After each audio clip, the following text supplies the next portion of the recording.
Welcome to The Impossible, where we empower others to face the impossible, inspire them to be impossible, and motivate them to do the impossible.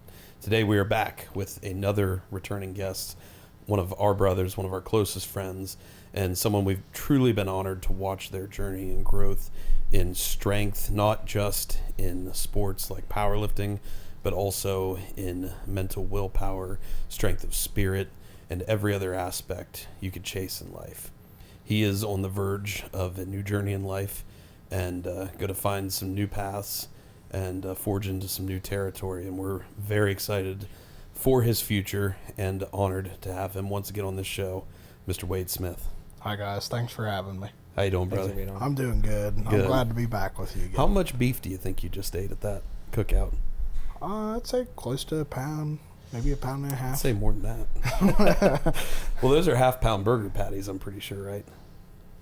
Probably so. And how many did you have on the first one? 3. Yeah. And then some chicken and stuff too, you know.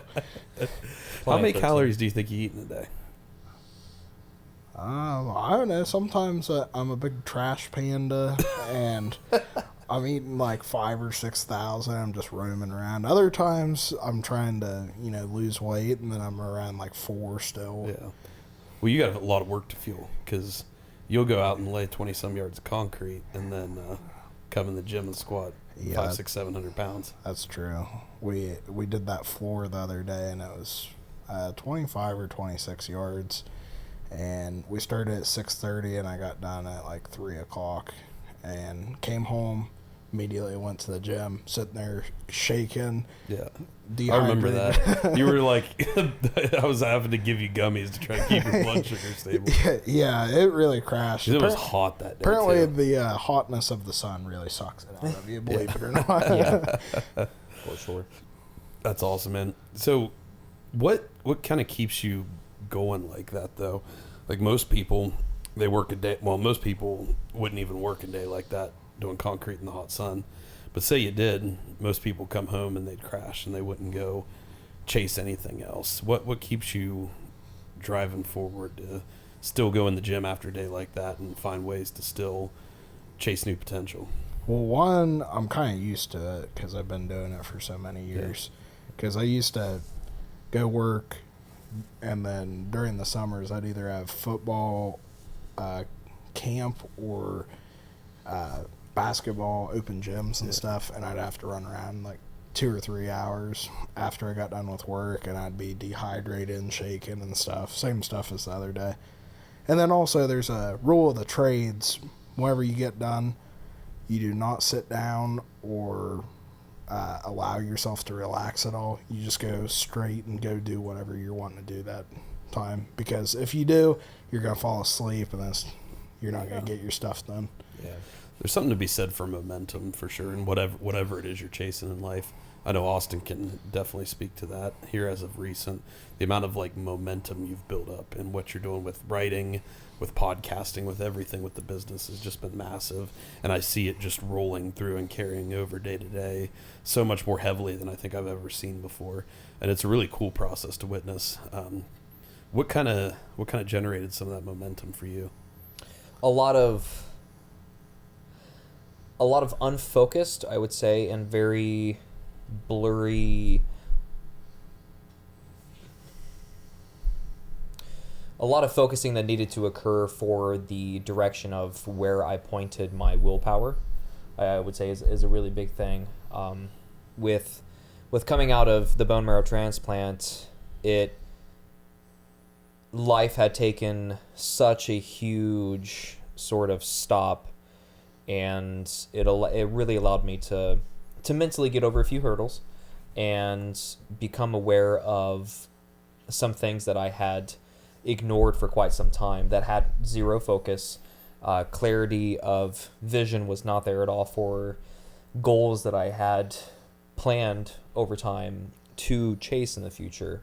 And so when I was able to culminate all of that into this sort of, I don't know, like controlled and condensed hurricane, and turned it into basically a turbine of momentum and a chase for procuring some form of discipline within that momentum to keep it going, choosing the right fuel sources, and ultimately what you can plug that into, to kind of like the drivetrain of what you can plug that into to keep the momentum going is purpose.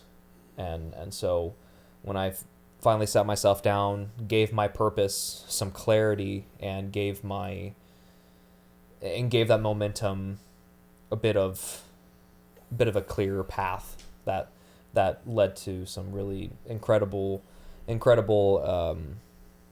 pent up, not necessarily anger, but unfortunately not sought after goals that had meant so much to me, and so that really gave me the path.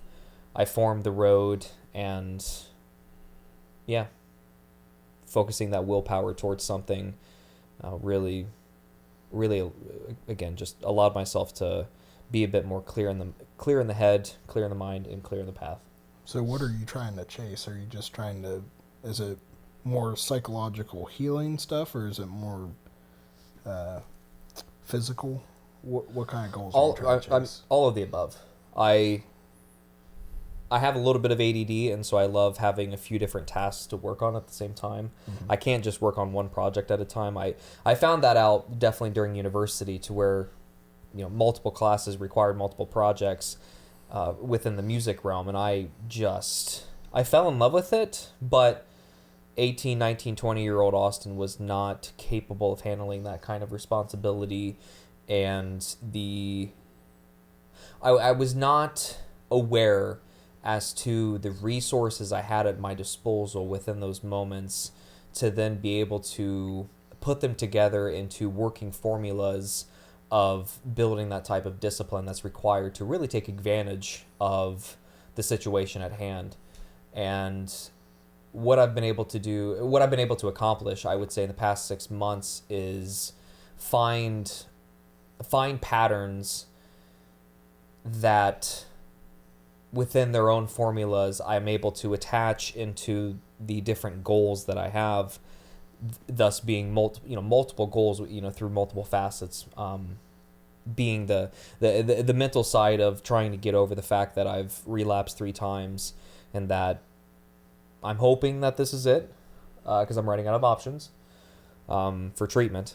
And the physical side of I forget the quote, so to paraphrase, but basically from Seneca, stating that no man should ever live without reaching the full potential of their physical being. I'm very much a believer in that now, and I want to, and also I've given myself the ability to, I've allowed myself to ask for permission of myself to go after whatever those potentials are within the different realms. So the mental side is, how am I reacting to the absolute maelstrom and malintended hurricane that's come after me in a form of involuntary cancer diagnosis. And then the physical side of finding whatever I can achieve in the in this case, it's going to be a bit of the vain world, the world of vanity. I want to plump up in muscle. I certainly have some strength goals, but my goal right now is just to be in the best shape that I can, because I've always been very self-punishing and sabotaging and self-deprecating on the look that I've carried over the years. I would say I've never been in a shape, quote unquote shape, VO2 max wise, but also just looking into the mirror. I've never been in a shape that I've been happy with. And I know happiness is not what I'm trying to achieve here. It's certainly a lot more complex than that. But basically, I want to look fan-freaking-tastic. And then purpose-wise, goal-oriented wise for Impossible Performance has... It was always there, and I've always wanted to... in the world of service, serving others has always been there. That's why I went to school for music. I'm trying to not only entertain you, but move you in a way that can elicit some type of emotive response. And with Impossible Performance, I've been able to finally rearrange how that looks and the formula of it to then tie that into the formula of how I can convey my passions to sway others in such a emotive response. And so that's, yeah, a lot of formulas are finally coming together. I've been able to finally see them clearly. And so when I attack my goals, it's more than just in one facet. And before, I wasn't able to clear my head and quiet the noise to where you can actually focus on those few different aspects and actually put, within the day itself, because there's only 18 hours or 16 hours to work with.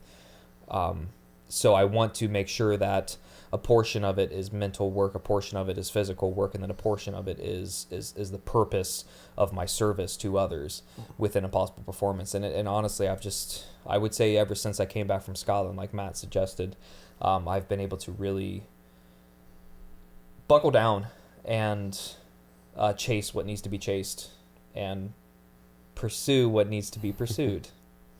So are you cutting down on the amount of things that you're trying to care about then? No. I am... Because I know one thing that usually helps a lot of people is simplifying their life. If you're trying to do, 15 different things, trying to chase all of them, you're expending too much energy. So if you have, 5 real important things, so, for example, you have your mental health, you have your physical health, your family, your friends, and then whatever else you're wanting. And for a lot of people, that makes it a lot easier to simplify it into those categories and try to strategically place your energy on each section of it. I certainly understand that, because that was the world. That's the world, and that was the position that I was in, I would say, until about 2 or 3 years ago, but especially the past 6 months. But now so when it comes to the 4 foundations of physical, spiritual, mental, and emotional, I've been able to deliver enough proof to elicit enough and show enough confidence to myself that on the emotional realm, I've taken that very, like we were talking about earlier today, the very stoic approach to where I want to focus, and I'm never going to perfect it, but I'm trying to perfect the ability to be in control of how I react to external forces. On the spiritual realm, I'm most certainly, I'm batting down hatch into what I have in that world, and that's just to be in service of others. And so when it comes to the mental and the physical realm, which are the focuses that I have, I'm able to then buckle down and not be so spread thin like you're kind of talking about. And so, I mean, for someone that's trying to, for someone that's not in my position of having a couple of those, you really batten down, I would say, definitely don't try to fix all 4 of those, plus friends, plus family, plus whatever goals you have for your service, because then that's 7 facets instead of the 4 or 5 that I'm chasing right now. The best case scenario is just try not to worry yourself on the more you have. Don't worry yourself on trying to have battened down so many of them at the same time, and be okay with every day. Every day I'm not making substantial progress in each of the facets that I'm chasing at the moment, and that's where the stoic mindset on being on being in control of how you react to certain stimuli, I believe, is what's helped me be okay with yesterday I only wrote a paragraph in my daily attempt to write just a short essay. I could have reacted to that. I could have reacted to that quote unquote underproductivity in accordance to the goals that I have listed, and I could have said that, oh, hey Austin, how dare you? How dare you not be productive in this particular subject on this particular day within this particular time? How dare you? Or I can say, hey Austin, we wrote something down. Is it, am I going to be a New York Times bestseller with the paragraph that I just wrote? No. Am I going to change lives with the paragraph that I just wrote? No. But I gave the kind of 30-second moment. I gave the moment to that particular goal that I'm chasing. But if something doesn't happen, then it just doesn't happen, and I move on. I don't get stuck in that. I know that's something that I just seen a reel by Layla Hormozzi about resilience, in the ability to just when she was first a business owner, something external would come up that would be not necessarily counterproductive, but not productive for their movement towards a better future within the company. And she said that sometimes it would take her days or a week or two to really get over something that kind of halted some progress. Instead, now she's just like, bad news comes up. That sucks. Okay, let's do something about it. That sort of resiliency is something that you really have to work on. And so, for those that have a lot of things going on, like I understand that feeling of being dragged down and being dragged into sort of the tar pit sense of, I'm not moving fast, so therefore I must be in this tar pit within this particular subject. And that may be the case, but how you react to that and how you can adapt to that to move forward in the best way that you can, do so.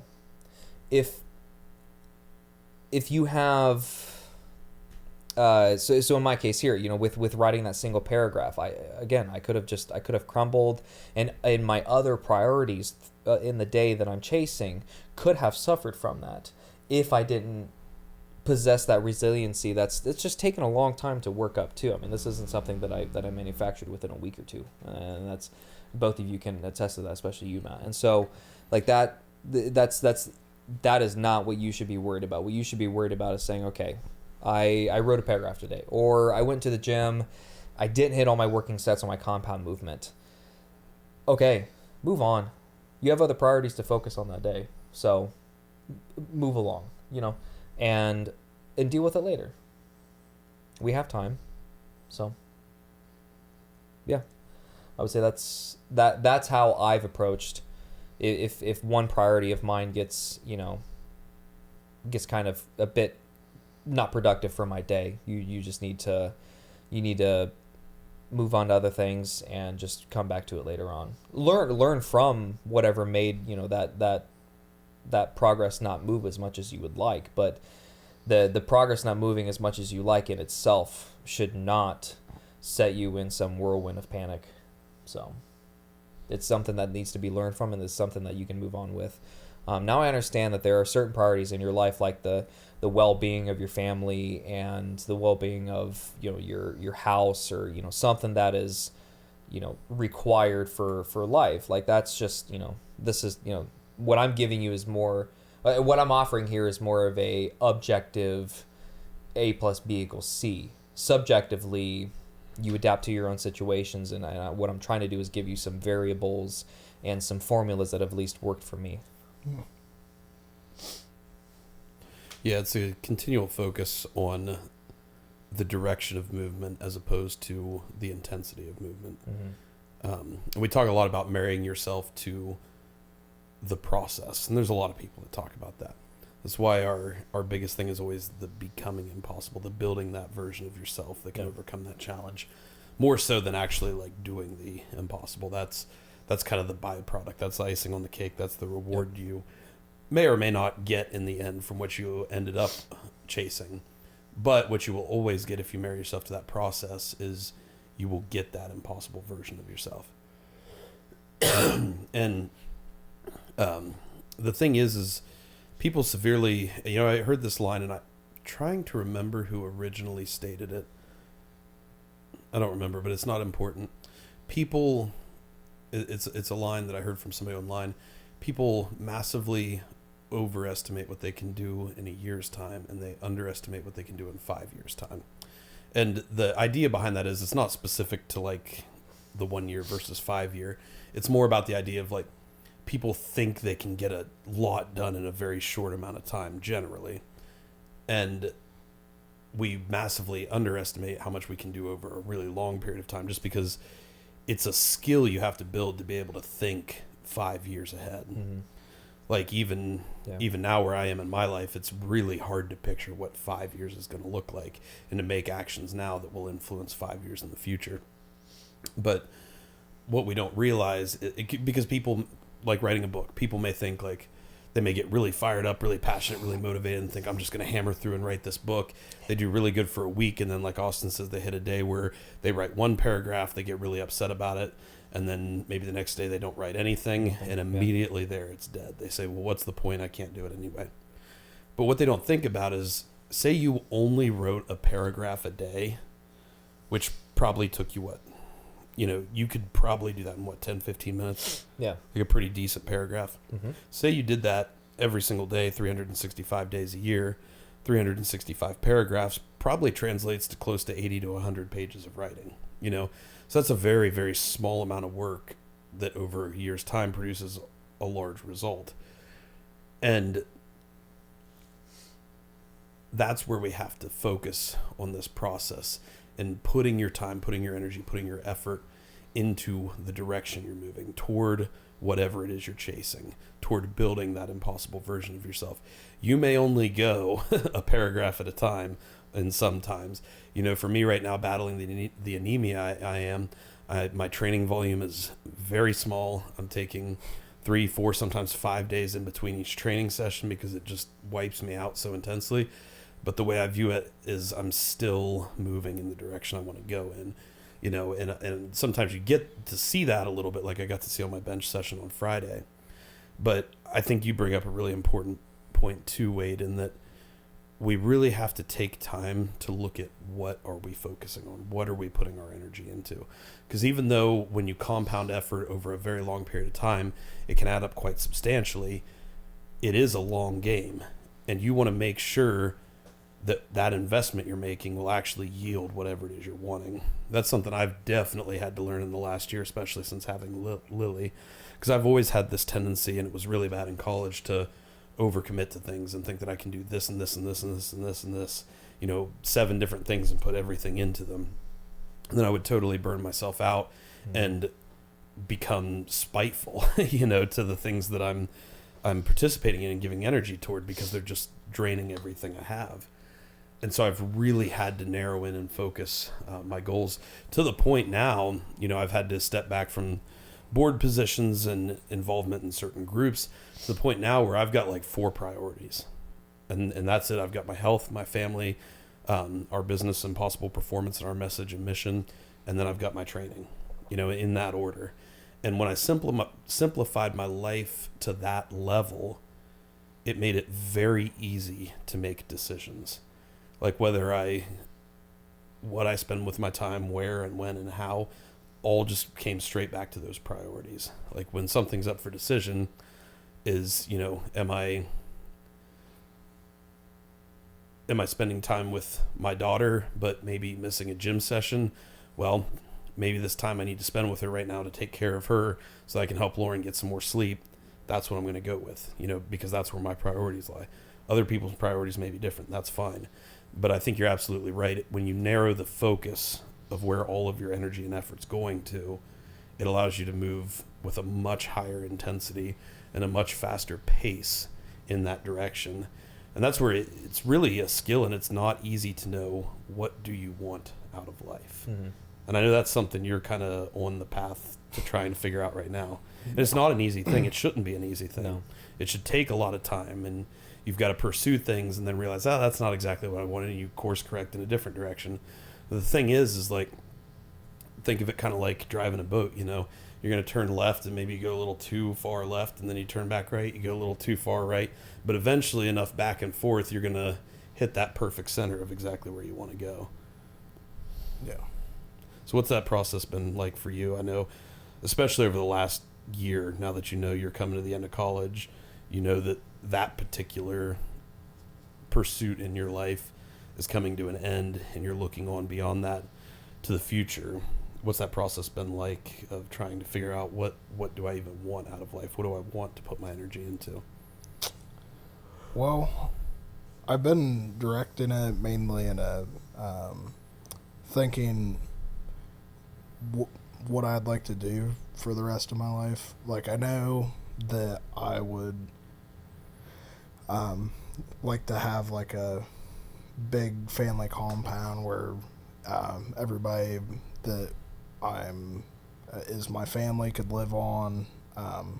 Thinking about like being able to have that sort of lifestyle, what steps I need to take to get there, because I would prefer to work for myself here in a few years, doing some other things and chasing some I'd like to do maybe some Airbnbs or some where is it where you like sell houses?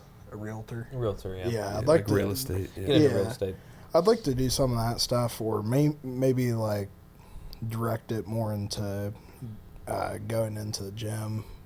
Since like last year when you guys brought me on the podcast, I've kind of like thought about it, and I was like, it really simplifies pretty more similar to yours. But for right now, especially since I got so much time, I'm just not willing to back off of any of those four things. Like, I've lost, a lot of relationships just because I wasn't willing to, do this or that, and they wouldn't work with me and try to understand that stuff. So, yeah, I've just tried simplifying my life and just trying to think what I want out of it, because I know, like, there's pretty well three things that are tied, and they're not really separated at all, and I'm just not really willing to back down from any of those. So I got, of course I've been working on mental and physical health a lot, trying to get that a lot better.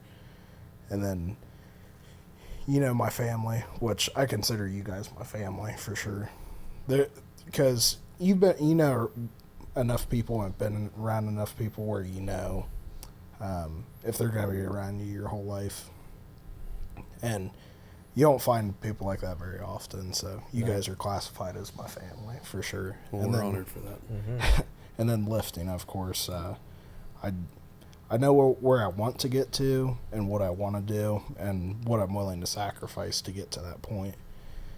And then, it sounds bad, but I don't plan my day around work. I plan my day around lifting. I'm like, how can I fit this in? How can I make sure I'm getting in enough hydration or enough meals or whatever? I'm trying to make sure most of my energy is directed towards what I'm trying to chase. Yeah, and that only sounds bad to people who let other people prioritize their life. Mm-hmm. Yeah.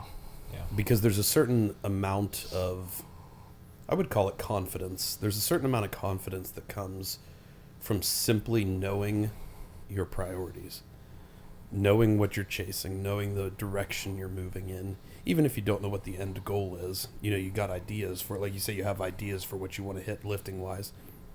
But there's a certain amount of confidence that comes from just knowing those priorities, because then you don't have to ask for forgiveness. Mm-hmm. When you know what your priorities are, you give yourself permission to be wholly devoted to those priorities. You don't need to feel bad for, I'm not going to go to the bar tonight, or I'm not going to go eat garbage food with these people I know from school that I don't even like that much. You don't even feel bad. You just say no. You don't need to explain yourself. You don't need to, because they're not going to understand 9 times out of 10. You just are able to recognize, this is what's important to me. This is what I'm pursuing. and this is the choice I'm going to make. It actually takes a lot of the indecision out of it. You don't have to fight like, well, do I go to the bar and the restaurant with these people just to like make them happy? You know, maybe they helped me move some stuff last weekend and I feel like I need to go hang out with them, but really I need to get in this training session. That's really what I want to chase because I know it's going to make me stronger, and I don't want to go to the bar and drink and eat a bunch of crappy food because that's going to dehydrate me and I'm not going to perform it in training tomorrow. You know, so you don't have to go back and forth anymore. You just look at your priority list and say, okay, training is above these associates. Random people yeah, exactly. happy, yeah. Exactly. So that's what I'm going to chase. You know, it takes a lot of the indecision out of it. It takes a lot of the uncomfortable feeling out of it, and it, just in doing that provides a certain air of confidence. I've felt anyway. Yeah. And one of the biggest things too, and I know it's, you know, still a newer relationship, but the girl I am in a relationship with, you don't realize how much easier it makes it when it's not me or the gym. They're not making you pick. They're working with you.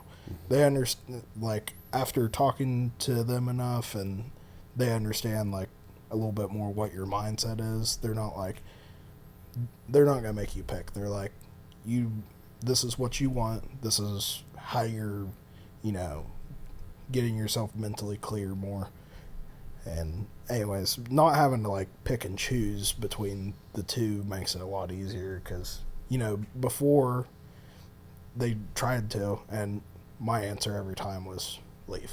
So, because I'm just not willing to back away from what I want. Well, and somebody who's going to make you choose between them, exclusively between them and something that they know is that important to you, is not going to be somebody you want on your team for the rest of your life. Yeah, especially since like I'm of the mindset as of right now. I'm like, if I have to, you know, do whatever, and I take 10 years off of my life to get what I want to do and get the numbers I want to, and have the you know, close-knit community for the for my strength and stuff, you know, such as you guys, I'm all right with it. Yeah. And having somebody that understands that and is all right with it as well has been a big thing. It's a game changer. And, you know, there's a lot of people online that say the most important decision you'll ever make in your life is who you choose to marry.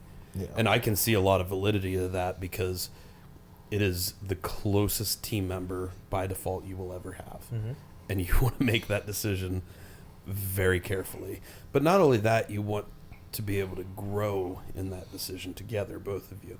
And that's something I've definitely learned a ton on in the last year, because parenting is a massive team adventure, you know. And I'm so blessed that Lauren is just phenomenal, and she does so much to take care of our daughter. And again, same way, she never asks me to not come down and record.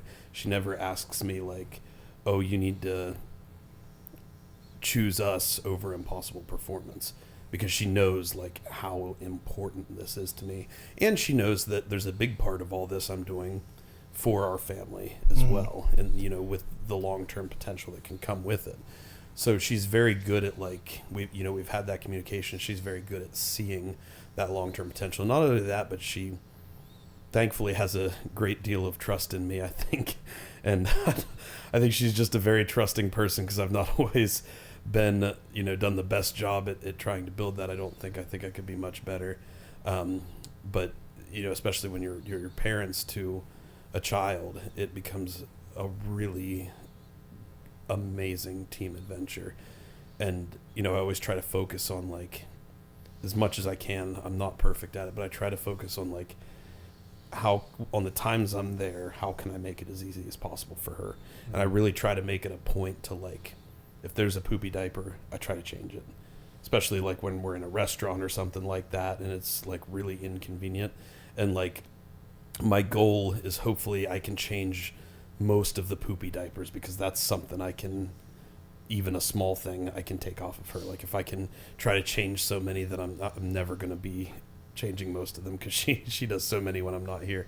But if I can like pursue that goal, then it'll hopefully push me in a direction of helping her, and never thinking like, oh, I changed the last 3, so I'll let her change this one. No, like my goal is always like, if I have the opportunity, I'll do it if I can. And that's just a specific example, but like you say, and is it okay if I say her name? Yeah. Okay.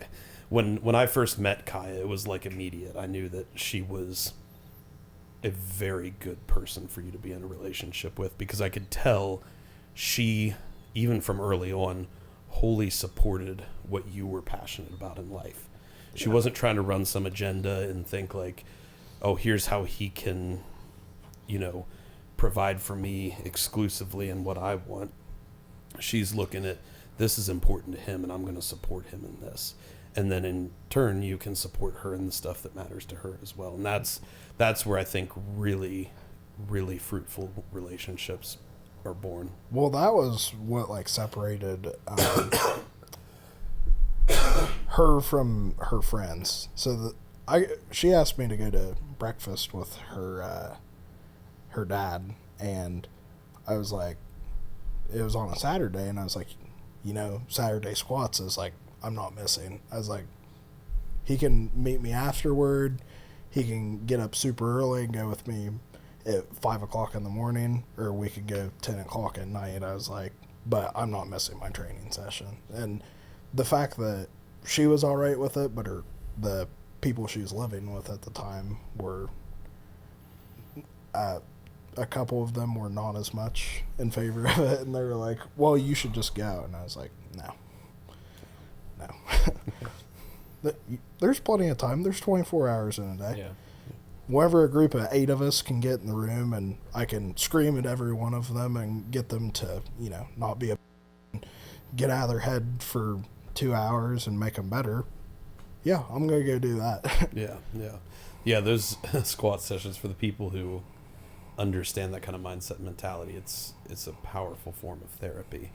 And I think everybody has something like that they have to do, whether it's the gym or whether it's, I don't know what other people do besides go to the gym. But I'm sure other people do other things. Yeah. I don't know. If I wasn't lifted, I think I'd be fighting. Nowhere in between. I'd either have to pick up boxing, doing some sort of competitive fighting. I mean, it'd have to be something. Those are the two options. Yeah. But yeah, I think even that is a perfect example of like, not that you ever want to have, you never want to create tests for your partner, but at the same time, every day that you're together is a test, in a way. And you can look at it as, how can I perform as best as possible to help this person as much as I can in what they're pursuing. And I think that her showing you, hey, I'm comfortable. And not only that, like a good person that you want to be with, they're going to want you to be passionate about things. They're going to want you to be pursuing something. They're going to want you to be unforgiving in your priorities, because what that demonstrates to her is that, assuming you guys continue along and get married and start a family someday, that shows her that you can hold priorities absolutely. When you have a family, that will be a very high priority for you as well. And she knows that you won't sacrifice your family for something much less worthy, whatever that may be. Yeah. So I think it's an excellent display of her spirit and her strength, as well as to you it's a display of, this is somebody who, even if she doesn't understand your mental and emotional connection to the gym, she will at least support you in the things that she knows you're passionate about. And that's huge. Yeah. Yeah, it's been, besides that, with like, my real close family as well. Since I've got out of football, it would be 4 years ago. Since I kind of made the switch to strictly strength sports, it's just been, once they understood what it meant to me and everything, it was a lot better. That's good. Yeah. Everybody understand where you are at and you stand has been real helpful. Yeah. Did you ever have to go through a process of like allowing yourself to decide that strength or powerlifting specifically is that large of a priority for you? Like, did you have to give yourself, because like you say, most people in society don't understand what it's like to be that wholly committed to something. Most people will sacrifice what's important to them for what looks good socially. Yeah. And a lot of us do it, and it's a really intricately woven habit into our daily lives, and it's not necessarily easy to break yourself of that. So is that something that came more natural to you, or did you really have to focus and build that? I'd say so. I've never been like a big partier or anything, but like during high school when I was invited to parties, I rolled up. My first question usually was, do you have a basketball hoop? Because I was like, I'm not a big drinker. I was like, I'll play kids all night playing basketball, pig, all the basic games, 1v1, fives. I don't care. Then afterward, just to, make a little bit of a point, I'd get home and it'd be 3, 4 in the morning. I'd go out to my shack that had all my lifting stuff in it, put AC/DC and, Katy Perry and everything else on, and just go have a great training session just to prove a point, like, just because I, went to a friend's house. I didn't make myself uncomfortable doing anything I didn't want to do. And also, while they're, lazy and hungover and stuff, I got what I needed to do in. And then after that, I went to bed for 6 or 8 hours and woke back up and kept trucking again. Yeah. I do think there's some people that they kind of naturally exist more that way. Of like, you have this tendency toward not I don't want to say not caring, but not feeling beholden to social norms. Mm-hmm. You have this natural tendency to know what's important to you and to chase after that without giving as much concern, or at least control, to people outside of that, or people who don't understand that. Right. Because, there have been different people that said, you have your priorities mixed up while I was in college, and I was like, so you're telling me my priorities are mixed up because I'm not going to a bar with you and drinking all night? I was like, okay. And then I was on Instagram one day, and Aaron Rodgers was talking about advice he got from somebody. It doesn't matter who it was, but he was like, don't take advice. Don't take advice from, or don't take criticism from people you want to take advice from. Yeah. And then I was like, yeah, that makes a lot more sense. 100%. Yeah. And along with that too, you can kind of look at it as, well, if I listen to your advice, will I be more like you? Right. And do I want to be like that person? And so it's like, it's kind of this mental game you could play. You're like, you're telling me if I listen to what you're saying, I'm going to end up like you. I'm going to be drunk and hungover tomorrow and not remember a lot of my college years and have wasted a lot of this time. Is that really what I want out of life? That's not what I want. Or do you want to read Russian Soviet text that's translated from their training logs? Do you want to be like that guy training all these great athletes, turning out many gold and world champions and stuff? Would I rather do that? Absolutely. That sounds like a pretty good dude. Break out the Dostoevsky. Yeah. Vladimir Zantowski's what I've been reading lately. And anyways, just like, you wouldn't think just because you've seen probably a lot of the listeners, since they're some sort of strength athletes, have watched Westside versus the World. Mm-hmm. Whenever Westside brought Conjugate here, it was like a new thing, but you can see like he was talking about it in the 50s, 60s, and 70s before anybody knew about it, and they were, kicking America for quite a long time, and then they were able to, learn those secrets and kind of translate them here. But you wouldn't think that early you'd be able to. They knew about it that much before we did. Yeah.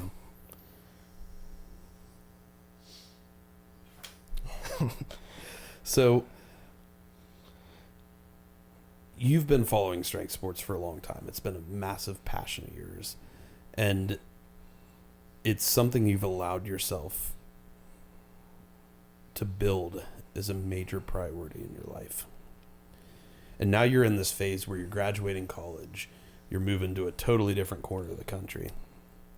And you're kind of on this new path, this new adventure in life. Yeah. Obviously, though, you still have this priority of becoming the greatest strength athlete you possibly can, whatever that ends up resulting as. How do you kind of chase this new path in life while still holding true to that priority of becoming a strength athlete?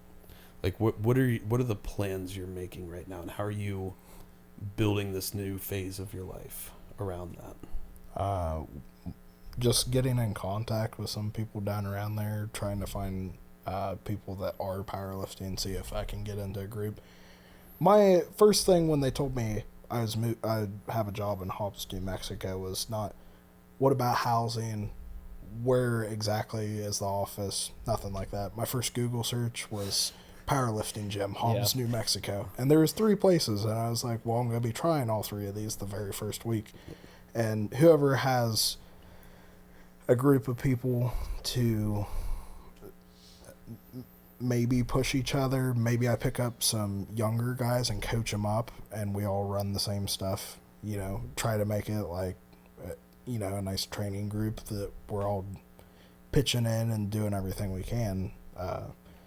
The priority is still not going to change. And I figure even if I only get one person that I'm training with, them being there and me being there, pushing as hard as I can by myself, is going to make them want to come with me more. So just trying to lead by example and make sure I'm taking the right steps to where I'm going. Yeah. But I don't know. It sounds stupid. Well, not stupid, because I know you sent me the clip.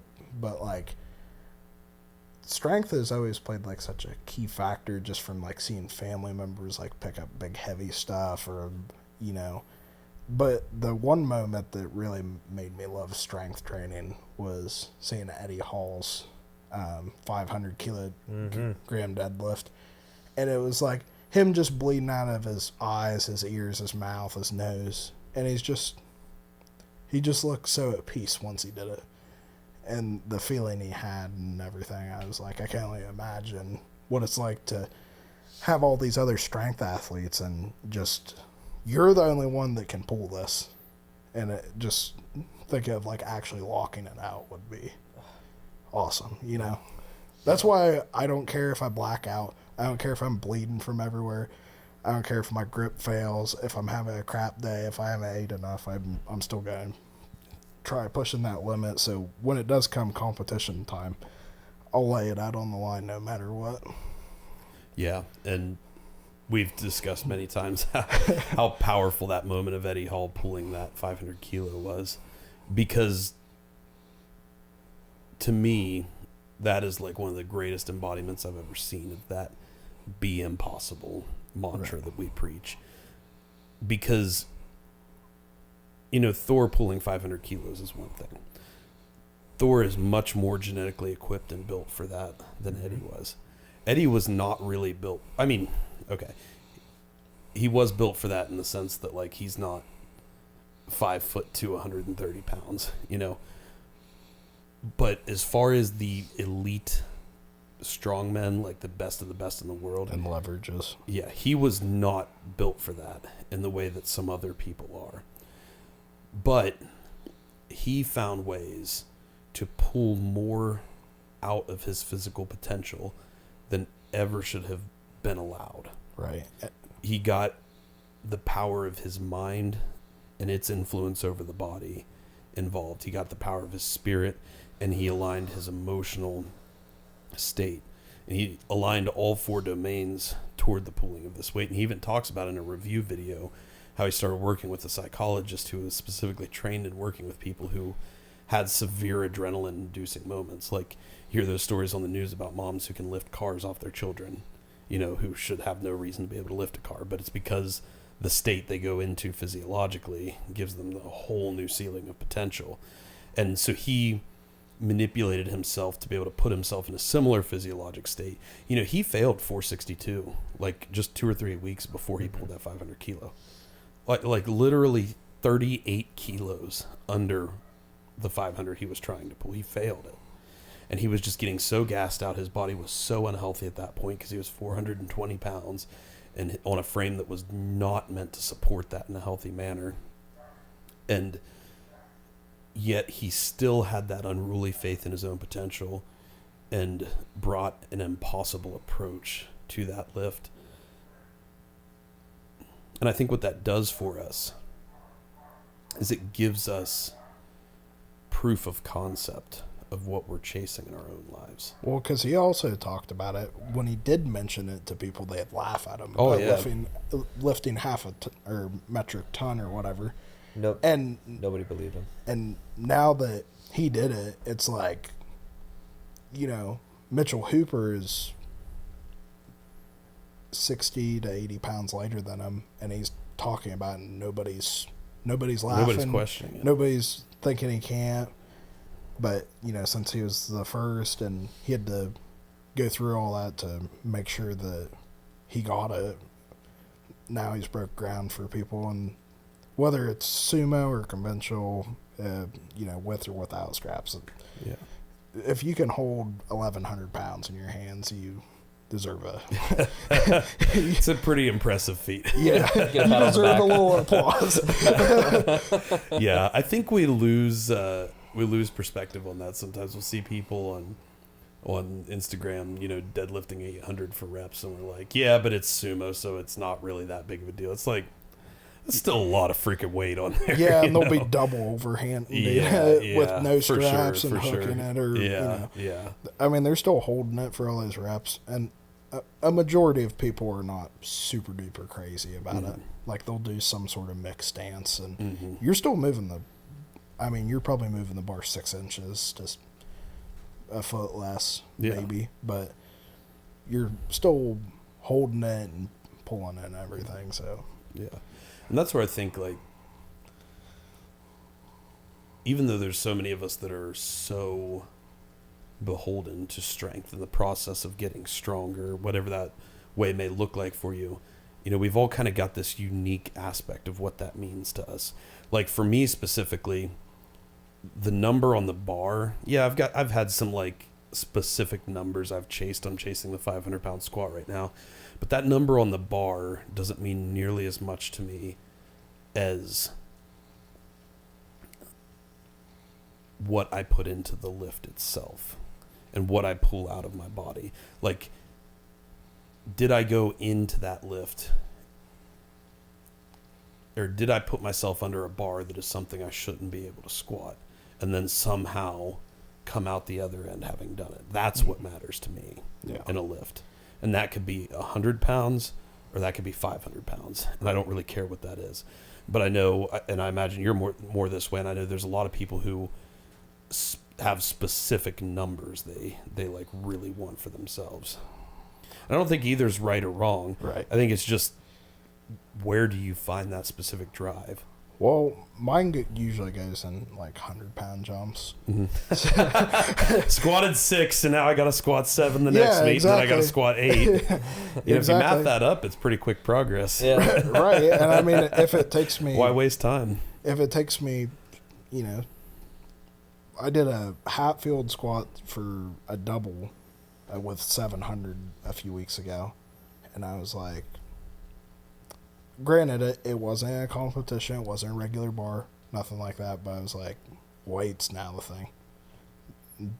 It's gonna be there. And also, like, that's the cool thing about just about any sport. I mean, like, if you get hurt, which I haven't told very many people, but like, I think it was roughly 2 weeks before I did that meet last May, I strained my adductor and my hamstring. I like couldn't walk around. I had to have ace bandages and couldn't like open up at all.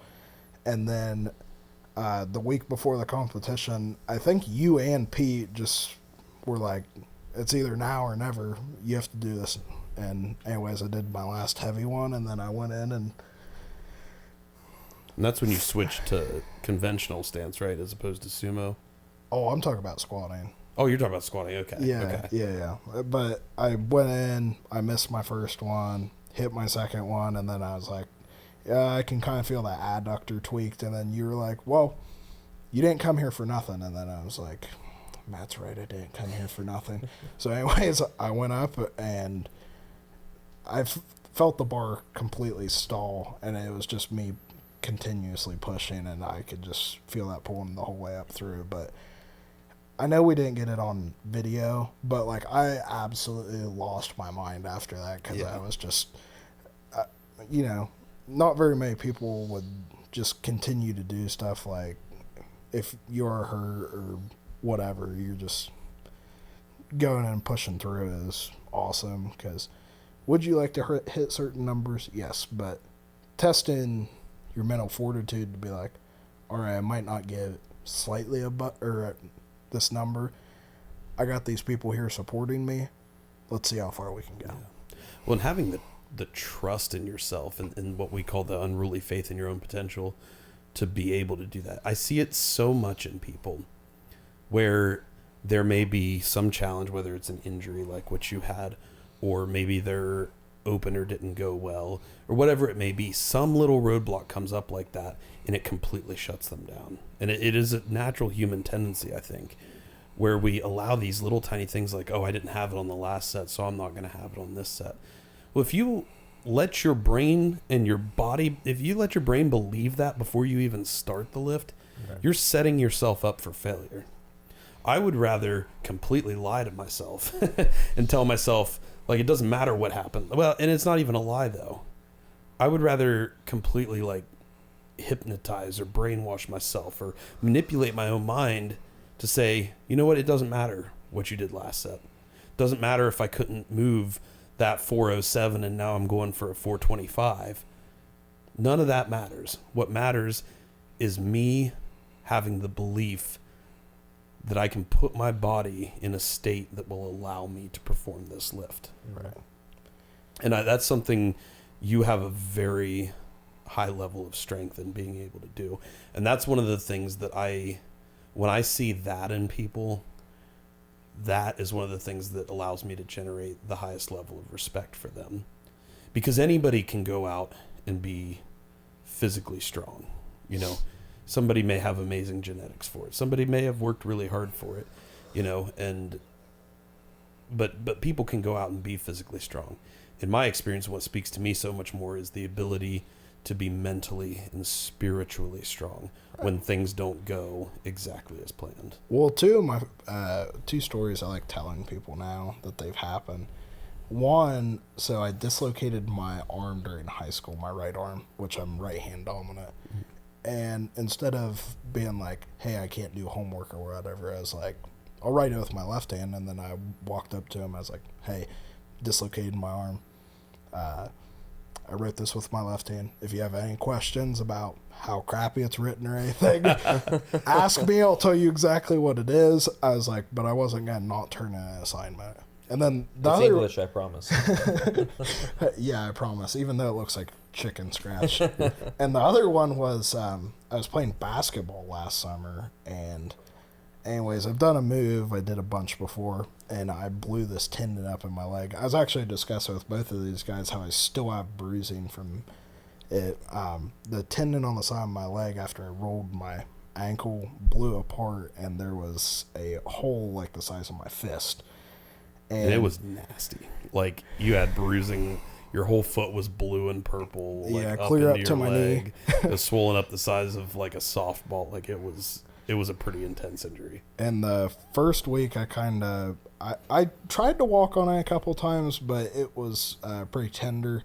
So then I used crutches, and I had bruises like the size of almost a dish plate all the way around me from how hard they're rubbing me. So then Matt gave me the scooter, and I was able to go around work. So all week, I would save up all my energy. I'd be doing upper body stuff with, the scooter. And then Saturday came, and I was like, well, it's time to go in with the boys. Yeah, never missed a squat session. So, even the first week after, I was doing single leg, which Matt's done before when he's had different surgeries and, things removed and whatnot. And I came in, I'd tape my leg up, and then just get off the scooter, kick in high gear for 2 hours, and then be in pain the rest of the week. And I was like, you know what? I got another mental gear. Yeah. And I don't know. I felt good going in there just because I was like, some of the people we train with are a little older. They get beat up and stuff. But, like, the fact that you tear something, you come in anyways and just get it done sets a tempo for everybody. Yeah, and what's so important about those moments is that builds up the confidence and the belief in yourself that I can overcome challenges. Like, I can be faced with a horrendous set of circumstances. Like, so many people would look at, if that situation happened to them, they would say, oh, I'm not going to squat. Like, and it would seem perfectly reasonable. But what's so important about what you do there is that you show yourself, you demonstrate to yourself physically, mentally, emotionally, spiritually, that even though I have every reason to not right now, there's a way I can still do it. So if this is truly that important to me, I'm still going to do it. And when you do that, it serves you in the moments where it's most crucial. You can go into a meet knowing that you missed your first 2 attempts and everything's riding on the third. And you can say, hey, I've faced challenges before. I've performed when I had reasons not to be able to, and I can do it again. And that's such an important, I don't think people realize that is a skill. And it's a skill you can build, and it will be invaluable, because I don't care how good you are, how successful you are, you will be faced with crushing, impossible challenge in your life. And you can either allow it to break you and totally derail you and give into the circumstances and be spiteful for it the rest of your life, or you can use it as an opportunity to build strength of spirit and give proof to yourself that you can overcome challenge, so that when the next one comes along, it'll be, you will have faith in yourself and knowing that you've been here before and you can do it again. And that's something you've been great at. And that's why I've always had such a deep level of respect and love for you. And that's why I've talked about, I think it was on Curtis's podcast, I was talking about it.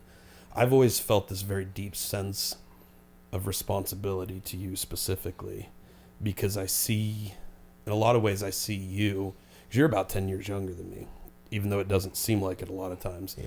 Because of just how youthful I am naturally, Austin. I'm old too. Sorry. It's okay. But I've always seen you as this, like, I've felt a deep sense of responsibility, because I see you in a lot of ways as what I could have been when I was your age, and that's something that I take a deep sense of purpose in helping you any way I can foster the path you're moving on, because what you're going to be able to do with the amount of strength of spirit and of mind and of body and the conviction toward your own priorities you have, I don't know if you realize how immense it is going to be for you by the time you get to our age. And it's something that you wouldn't be able to at your age. But to have what you have already, it's truly a gift to watch that and to witness that. And I can't wait to see where it goes the next 10 years. Yeah. The future is very bright, bud. I'll keep taking the little steps for it, but That's all we I can definitely want to be able to do some of the things without Matt, because, like, I think it was last year in the fall, he asked me to do one of the marathons, and I was like, I don't have money to register. And granted, he asked me, and I was like, absolutely. Like, he was like, you need something to push, and I was like, I don't have money right now. And I was like, so what if I bartered my deadlift bar to go do a marathon, which I didn't train for, because I was also prepping for a powerlifting meet. And anyways, Matt's helped me out many of times and done stuff like that, where it was like, I hope one day, once I'm set up enough, I can return the favor. But since I've been in college, he's helped me out multiple times. So is Austin, just helping me out and not asking for anything in return, which I, greatly appreciate all the time. You never need to give us anything, brother, but I'll tell you what, the gift that we get is being able to witness you unlocking those levels of the mind and the human spirit that we know are there. We've talked about it. We talked about it we spent almost the entire episode 100 talking about it, of how the greatest part of what we get to do is seeing our message and what we know about the human mind and spirit blossom and grow within other people. Right. It's the greatest part of what we get to do. Yep. And so that, for not that we're looking to get something out of it necessarily, but that is the greatest gift we get in this process. Right. And we've got to see that many times with you. And that's why I ask you to do hey, do you want to go run a leg of a marathon relay the day after you competed a powerlifting competition, which you did without hesitation. Same thing with the marathon. I ask you to do those things, and I push you kind of in those directions because I see that you already understand that. And I know that by doing those things, it's going to give you more of that proof of concept and push you even further in the face of challenge in the future. Plus, that marathon was one of, or that half marathon, because I am not a triathlete. I'm not that great at running. I can chug along. I won't quit. But it was one of the most rewarding experiences. So every mile, if you guys don't know, up at the Nationwide Children's Hospital sponsors the marathon. So every mile there's a family and a set of kids that have went through cancer together, got treatment, and now the money that they get from it is going back into the organization that helped them out. So there was different times I was like, what kind of 300-pound person would be out here running with no training, no running shoes, no water, no nothing that anybody else had. And then you'd see those kids and they'd be cheering for you, or one of the parents would walk up to you and shake your hand and be like, "Thank you for running for my kid." And that was never what I was trying to get out of it. I was just trying to see, can I do it? Which, going into it, I was like, there's no way I won't be able to. But that little bit, whenever I was like, I could be done now, and then seeing them, it was just so rewarding getting that out of it.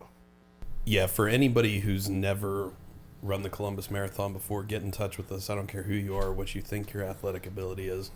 We'll put you on the team, we'll get you signed up, and we'll get you out there doing it, because it will be one of the most meaningful experiences you've ever had in your life. And I know Wade knows that, and Jen knows that, and so many of the people that we've had along for the ride know that. I think Natalie's actually running it with us this year too. For so many levels. And I think the marathon, particularly the half marathon distance, is such a perfect experience for people, because if you've never really run before, or been a runner or been a part of that sport or that lifestyle, most people don't really consider themselves to have the ability of running 13 miles. It seems like something way farther than you could ever conceive running, until you train for it a little bit and you go out and do it, and then you realize, whoa, I've got a lot more potential than I would have ever thought that I had. And I think it's one of those perfect first steps for unlocking that for people, because I believe a half marathon distance is something that actually 99% of people with a small, reasonable amount of training could go out and do it. Yet 99% of people would actually think that they couldn't go out and do it. So I think it's one of those perfect things. So it's very powerful in that regard. But specifically the Columbus Marathon is so powerful for what you say. Each mile, seeing the kids, seeing the families, and knowing that what you're doing has so much meaning to them. Because I'll tell you right now, every single one of those kids wished more than anything in life they could be out there doing what you're doing. I think when your eyes are opened to this idea that, wow, there are people out there who it's the greatest wish of their life that they could be facing the challenge I'm facing right now, that they could have the opportunity for that. That's a perspective I've really tried to build into my own life right now, and reminding myself that this challenge that I'm facing is an opportunity to perform that so many wish they could have had. So many of my friends who I made back in my fight with cancer that are no longer with us, they wish they could be here right now fighting against anemia, but having the opportunity to live and still perform in the ways that I get to. That's what I think every time I go by a graveyard. I'm like, how many people wish they could have done it, but they either didn't believe in themselves or it got taken from them just because of time. 100%. And it's such a powerful reminder, not just of the responsibility that we have to chase our passion and find our purpose in life, but the opportunity that comes with it in the face of every challenge you have. So that's a big part that we try to build into our message, because so many people, it's such a natural human tendency to just focus on, oh, this isn't fair, I've got to face this challenge. Like, why does this always happen to me? Nothing ever happens for me. I hear that every day, all the time, to the point I'm so sensitive to it now that it's just like my ears immediately prick up. And I think, man, we cannot allow our lives to be ruled by external circumstances that we can't control. Well, that, and also a majority of people that, don't compete in any sort of sport, they don't really ever think about it, They, I had somewhere I was going with this, I kind of lost it. No, I get what you're saying. Like, if you don't have...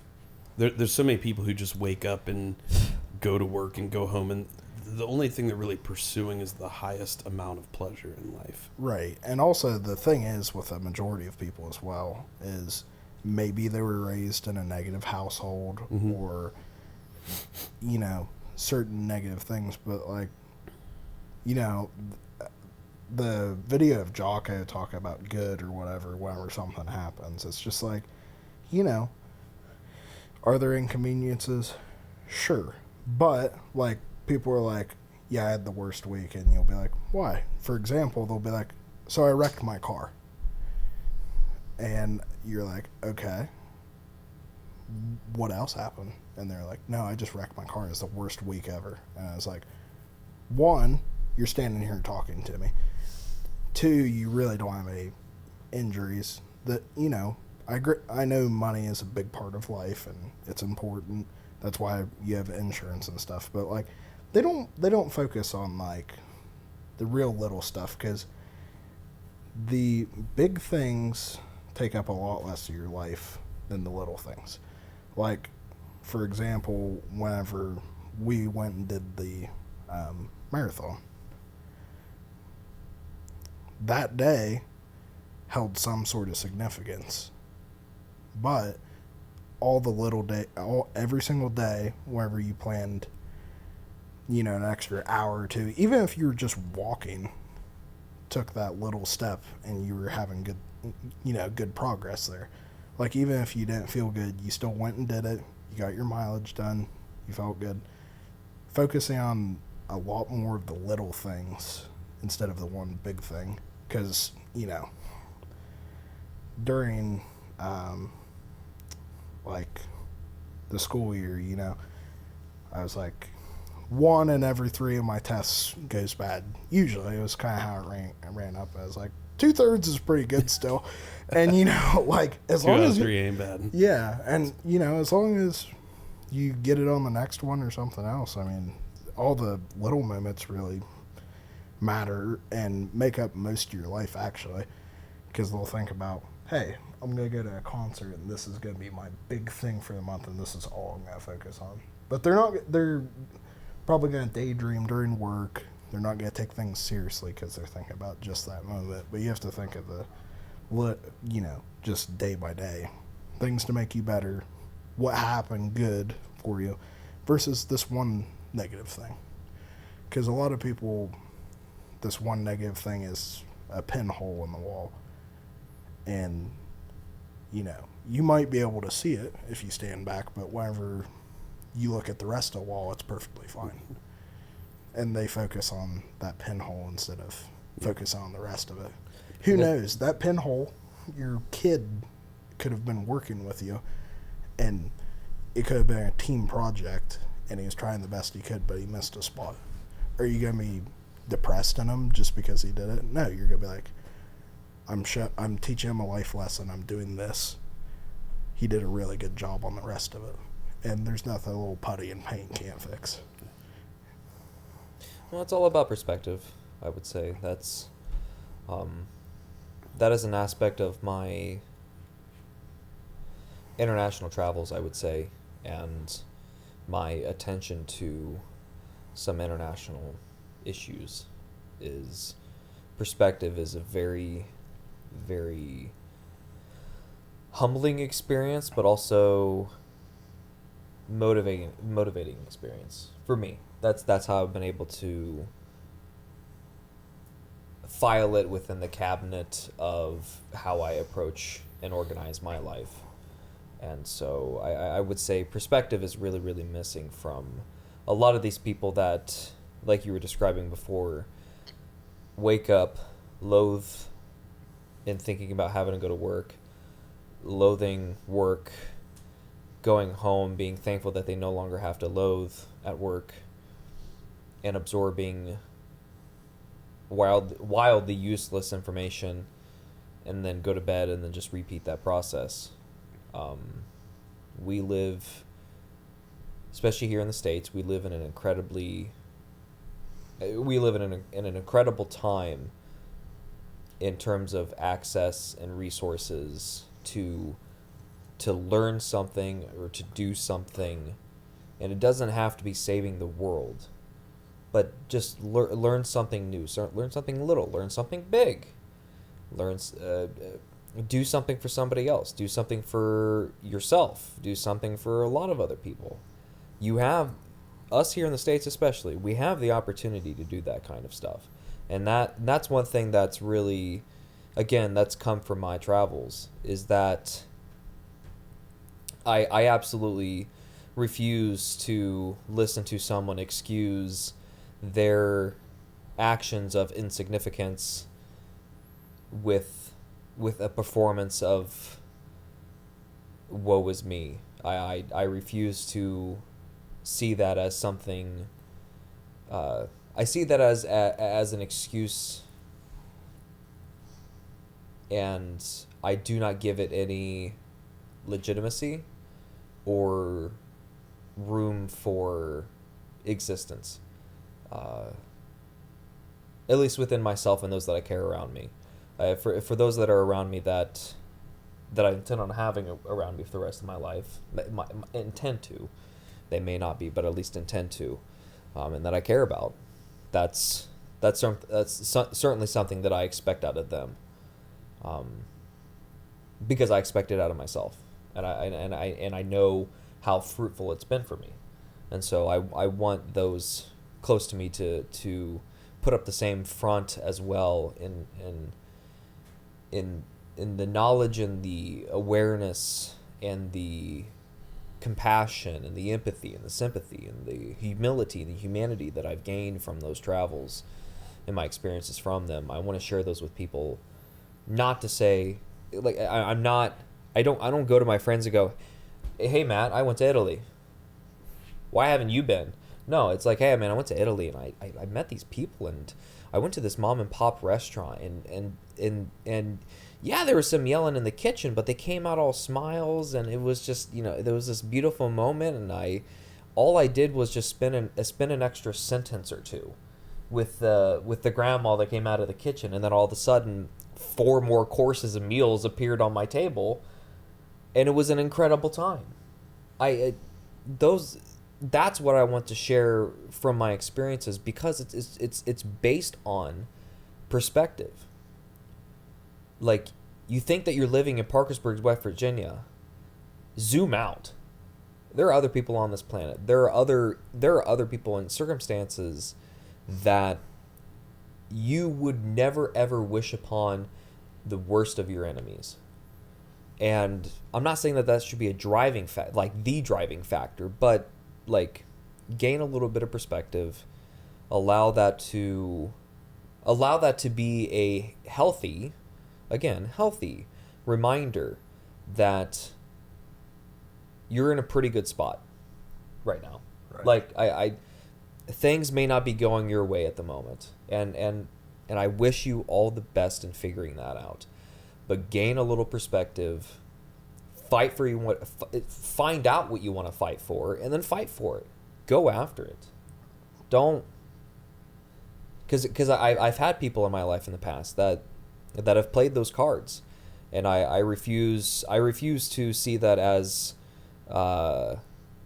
legitimate reasoning to come complaining. What you just said right there is why, whenever you told me that this was your second battle with cancer, correct? I've relapsed technically 3 times. Okay, well, dealing with it your third time, I'm not going to say that it can't happen to strong-willed people, but just the way that you're talking right now is explaining why my brain was never worried about you. Like, I was going to call you and check up on you, but I was like, he's got a strong spirit. Like, there's no way he's not coming out of this.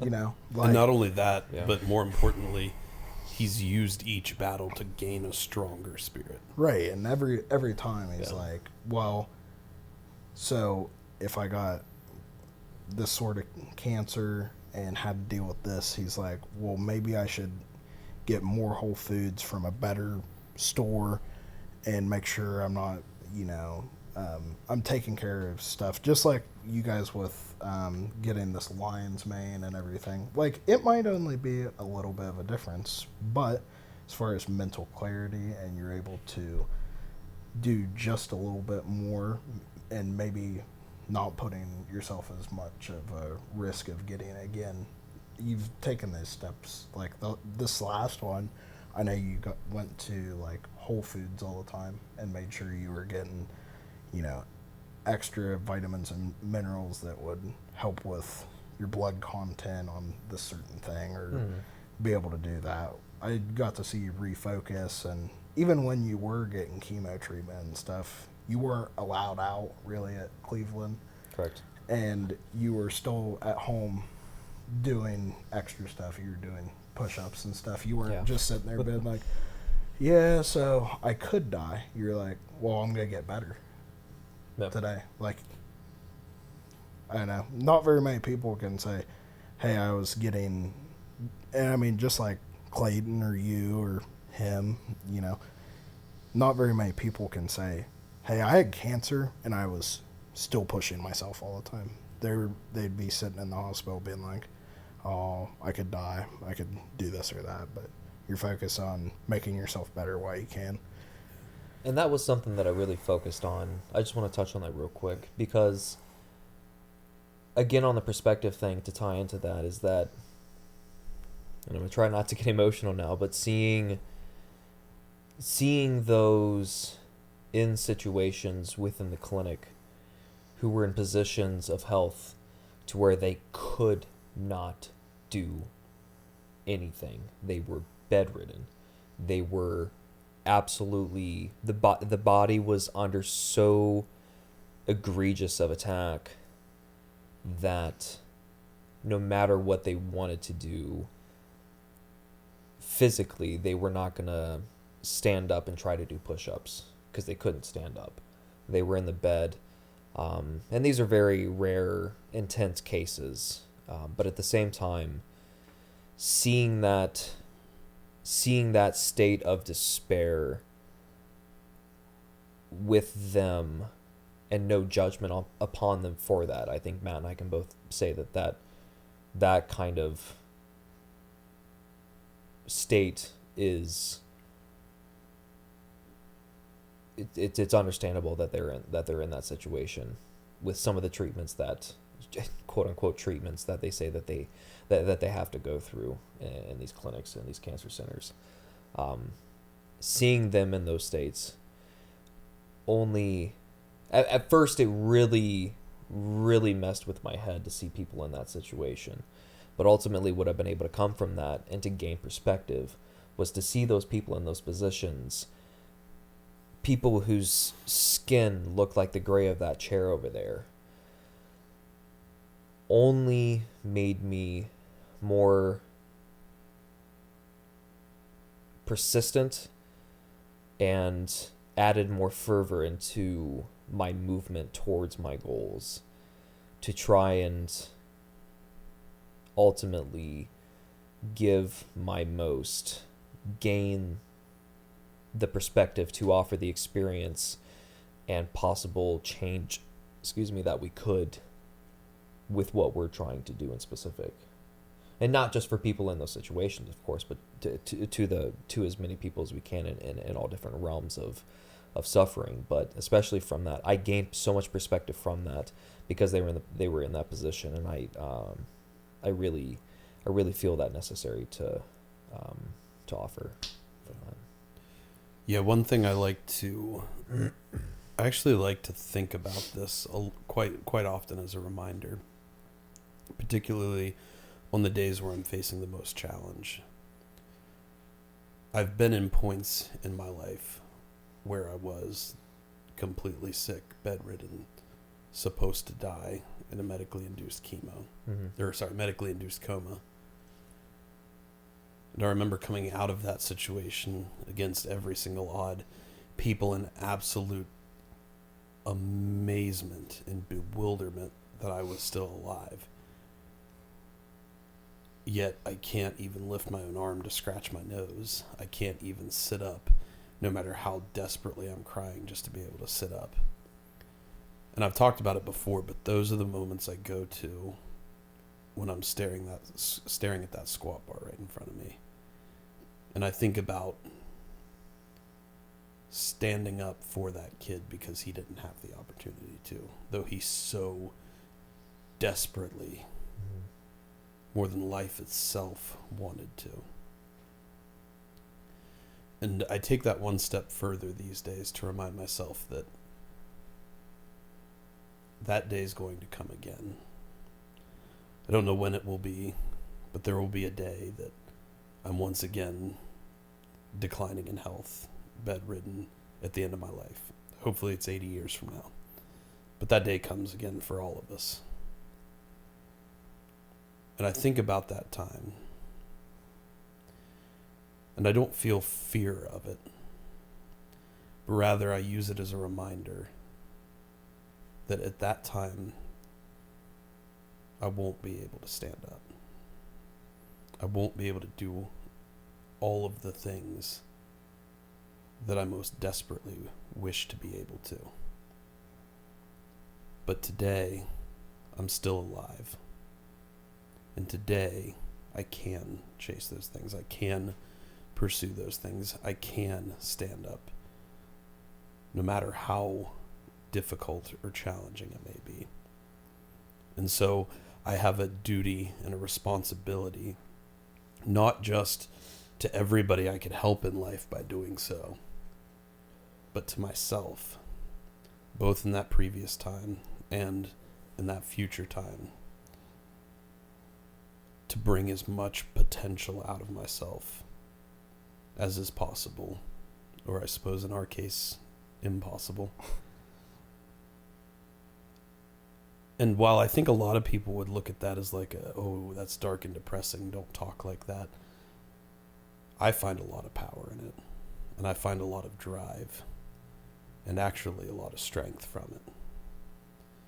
That simple reminder that not just are there those out there who wish they were in your situation, but there will be points in your own life where you wished you were in the situation you are now. And it's your duty and your responsibility to yourself and your opportunity to face this challenge and overcome it.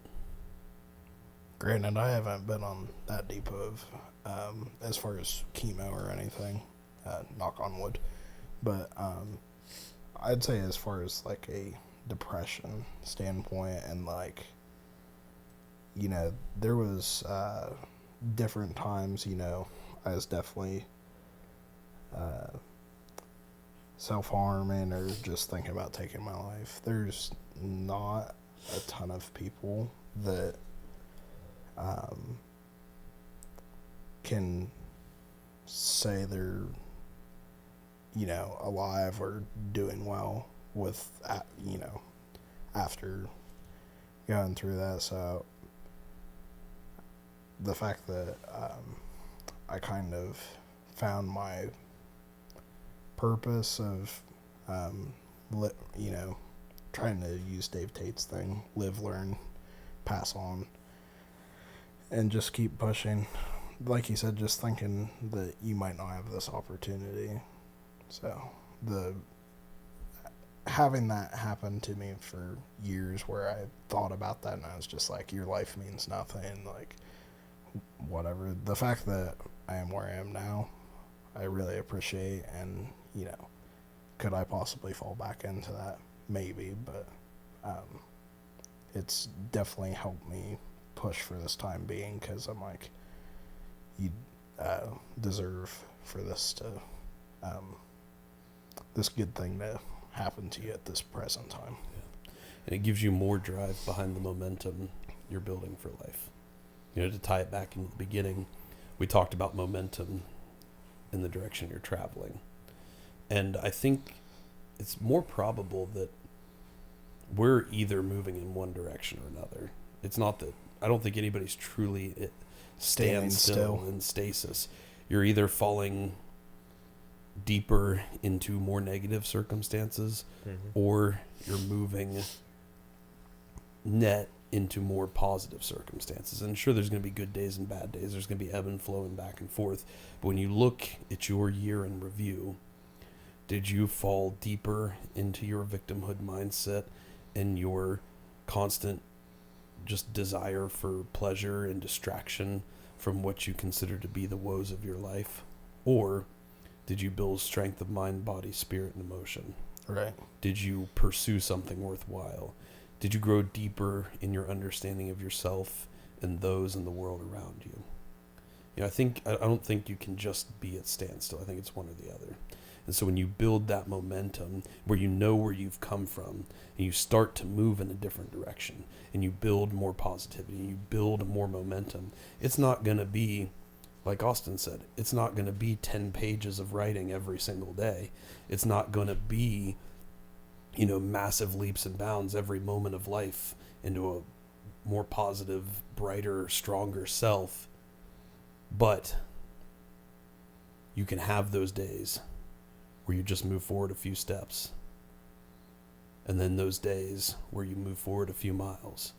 And you can have those days where you fall back a few steps.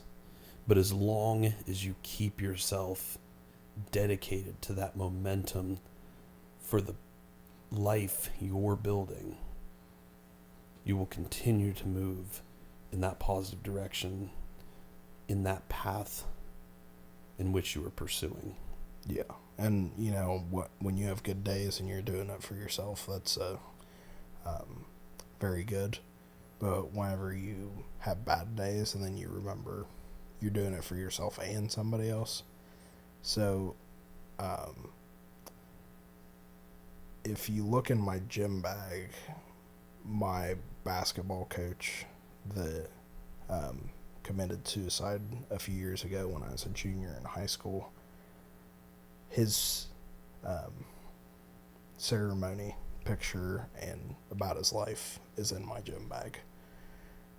So whenever I go in and, you know, I'm going somewhere or I'm, you know, mentally drained and I'm not sure that I can do another minute of it, I'll take a minute and look at it and I'll be like,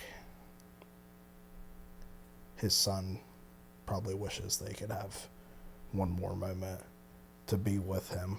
And I'm like, well, I have one more moment, even though this particular moment is garbage, to do what I can. And I think about that constantly. You still have the opportunity to move forward when he no longer does. Right. And like you say, it's living for yourself and living for those who no longer have that opportunity. And that immensely magnifies the power behind the drive you bring to day-to-day life. Right. I love that, brother. Well, I will say with with that though, as you guys seen during the last powerlifting meet, sometimes I get a little too intense because I don't know what you're talking about at all. because I think about that stuff, and that's one part about having Curtis, because he's like I was so not a whole lot of people know this either, but I've been peaked on strength since October, and right around May, the last week of May, I hit a wall, and I was like, I can't do this right now. Like, I was picking weights up that were play, and I was trying to dig into that bag, but I was just like, I'd been peaked for so long, I'd been doing this or that, and having him back me off a little bit and just being like, yeah, you went through these experiences, but there's only so far that you can go for either somebody else or digging up childhood, like trauma from having people being rude to you, or making fun of you, or making you not feel like you should be there and stuff. So focusing, putting the effort forward, but not trying to display it all the time has really been helping out. Like, yeah, you can think about that stuff, but don't externalize everything. Yeah, I see what he's saying there. And I think at some point you've got to at some point at the end of the day, you've ultimately got to be doing it to honor part of yourself in your own life. Right. And I think that when you build that amount of confidence and passion and purpose for your individual life, and knowing where you've come from, the challenges you've faced, what you've overcome, the work you've put in, the time, the energy, the passion, the commitment,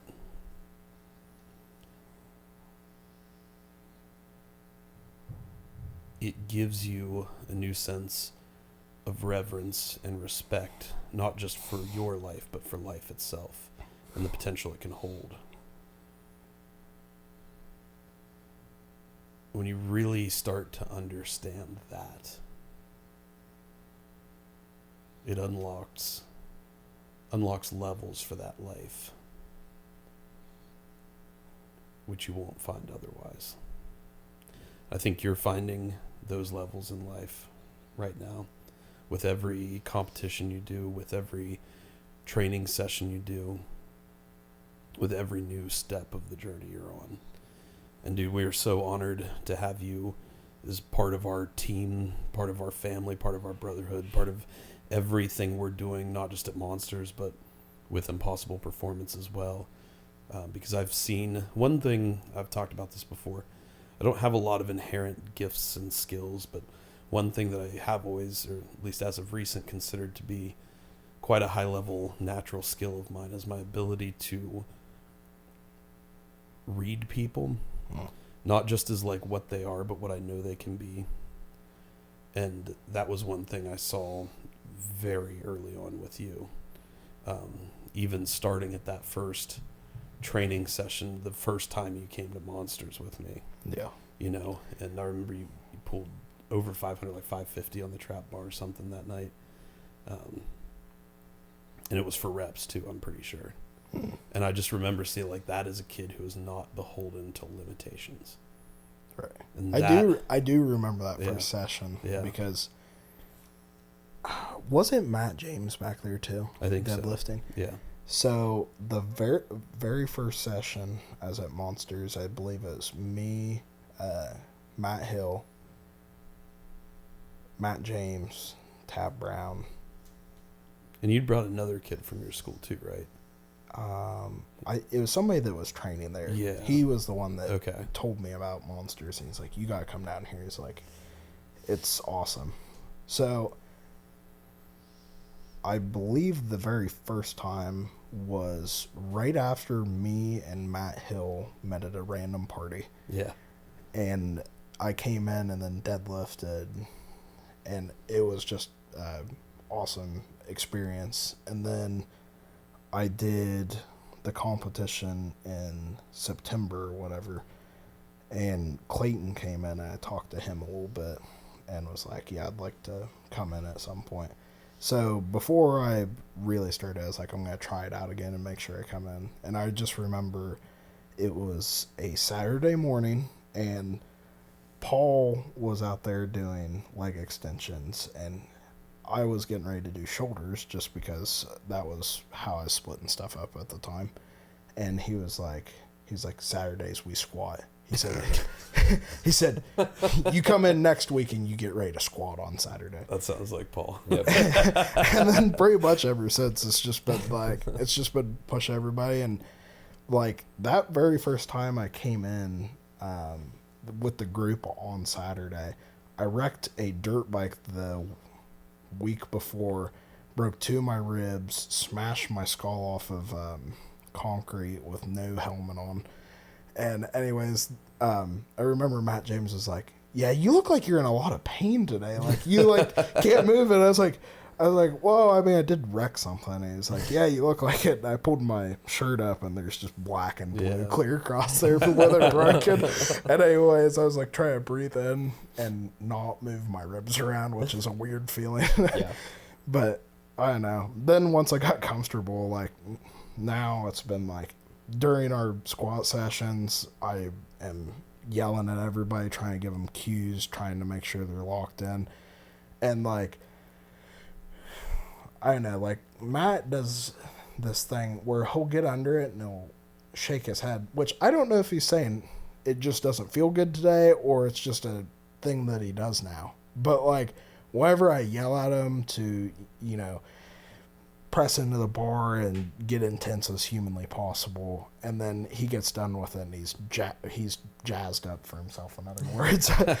I just love seeing that, and I love seeing like people be able to like come in and they're like, oh man, my shoulders really hurt and I feel like crap every time I get under this bar. And then next thing you know, they're up above 500 and they're repping it because I'm screaming, hey, don't be a pussy for the rest of the group. Don't do this or that. And I just want the best for everybody. Yeah, you're definitely very good, and particularly with me, you're good at helping people bust past those mental limitations we like to create for ourselves sometimes. Yeah, because too many people think too long about some stuff. Like they're like, yeah, I'm gonna, like, for you, for example, you have this goal of I'm gonna do 407 during this session, and then you're like, yeah, these feel kind of crappy, and then we either remind you of what you've done weeks before or what you're doing it for, and then you do it and it's like nothing's on your back or nothing's in your hands, and you're able to push way past it. It's finding those mental triggers that allow you to pull more out of your body. Yeah. It's a skill. It's a very valuable skill too. All right, brother. Well, dude, we are so honored to have you on the podcast today, and honored to have you as a part of our lives, and you will continue to be a part of our lives for a very long time to come. Mm-hmm. We wish you best wishes as you start this new journey in New Mexico. We can't wait to come down and visit. Maybe when it's a little cooler outside. Yeah. Thank you, guys. Yeah. And just a little tidbit before we wrap up the end. I've been thinking this for a while, and I'd like to say thank you to my entire, my family, and which includes all of you guys, because before this, I was a loner and didn't have like a lot of people that actually understood my mind. And in the last year and 8 months that I've been at Monsters, it's the group that we have has felt like a family, and you guys make me appreciate my family more, and you make me want to be a lot better and appreciate what I have, and I appreciate everything you guys have helped me with as far as a mental standpoint, because whenever I felt like nobody really cared about me, but I was like, it was hard to go do stuff. But now that I've been with you guys a while, I've got to go to the these training sessions, and it's like I know they're counting on me to push them because they might not have it today, and bring it every day. But I'm so appreciative for all of you guys, my direct family, for everything there, and I hope all the big events in the future for myself you guys will be at, and hopefully we can all do some meets or maybe a strongman thing together. But I'm forever in your guys' debt for everything that all of you have helped me with. It's been our honor, brother, and like I say, you're never in our debt. The only thing we could ever ask is that you continue doing exactly what you're doing, and bring that same strength of spirit and strength of mind that you've built for yourself now. Bring that to other people who need it. That's the meaning of life right there. I know you're going to continue doing that, and you've seen and witnessed and experienced the power of what a strong community founded in strength itself, what that can provide. You've experienced that firsthand now, and I know you'll find that, like, so many of us will continue to be a part of your life, but no matter where you go, I know you'll find that wherever you land, and you'll be a beacon of that strength for so many other people who may be where you were, 5 years ago. So excited for you, brother. Can't wait to see this next chapter of your life. Honored to have you on the show once more, and we'll catch you down in New Mexico sometime. All right. Thank you. Yeah. Austin, you got anything else, brother? Love you, brother. Love you too, guys. Yeah. Love you, sir. All right, guys, thank you for checking out this episode. One of the greatest episodes we've done in a long time. It truly meant a lot to me. I always get a lot out of discussing a lot of these topics with Wade. He has a wisdom far beyond his years, and a level of passion and purpose for his craft that will carry him to the highest levels of achievement in everything he's chasing. What's so great about all of this is that we each have the opportunity to build this same passion, the same purpose, the same strength in our own lives, should we just choose to pursue it. We're always moving in a direction, either net positive or net negative. You get to decide the direction, and you get to build the momentum. We urge you to build that momentum every day, rejecting all challenge, rejecting all limitation that you may face, and viewing it as an opportunity to overcome and find new levels of potential within yourself you never dreamed would be there. Because at Impossible Performance, we are striving to build a global culture of strength, fostering a spirit of growth in constant pursuit of the impossible. Thank you for listening, and as always, be impossible.